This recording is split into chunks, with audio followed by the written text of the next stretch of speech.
BRIC nations and reserve currency that they are trying to implement, what do you think the U.S. reaction will be? I don't know that there'll be much of a reaction. You know, there's a big difference between India moving away from the US dollar and Syria or Iraq. You know, Syria, Iraq do that, and you can make them pay the price real quick. India, not so much. Saudi Arabia, Brazil, Russia, not so much. I mean, you can see what's happening with Russia. Look at going back to the energy crisis. You know, why is that? Well, it's pretty much self-inflicted. Number one, the locking you in a cage during 2020, that takes demand down. It makes a lot of the refineries go out of business, so the capacity goes down, and then demand comes back up, exceeds 2019 because of stimmies. So that's going to make the prices go up even higher, the energy. And then you have just one of the dumbest policies of all time, and that's sanctioning Russia. Well, it's a very smart economic policy if you want to destroy your own economy. Then it's genius. You can destroy your own economy, just blame it on Putin. And then the pushback you always get there is, well, George, they had to do something. No, they didn't.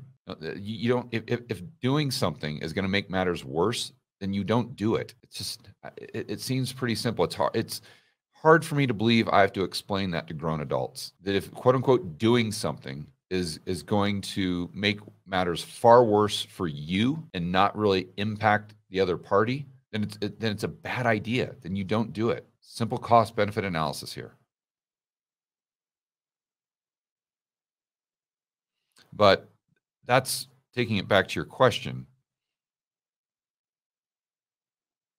I don't know that the United States can do much, but that doesn't mean also that the dollar loses reserve status tomorrow or within a year or something like that. These things take a long, long, long time.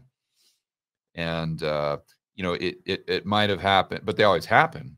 So instead of the dollar gradually losing reserve status and then losing it completely within 25 years, now we might be on a timeline of 20 or 15, something like that. And that timeline could accelerate, but it's not, I don't see it happening before, 10 years. Go back and look at when the British pound lost its reserve status. It just happens over the course like 20, 30 years. People just think that it was boom, Bretton Woods. There you go. But no. That's not how it worked. You go back to the 20s and people started using the dollar more and more and more and more. It's just very gradual. And then we just kind of made it official in 44. But the market pretty much had already made that decision. And it's the same. It'll happen the same thing with the dollar. It'll just gradually be used less and less and less. And therefore, there'll be less dollar-denominated debt and then less of that demand that's created. And gradually something else comes up and the percentage goes from 65 to 35 to 60 to 40 to, just like this. It doesn't go from 65% down to zero. It's the probability of that is almost zero.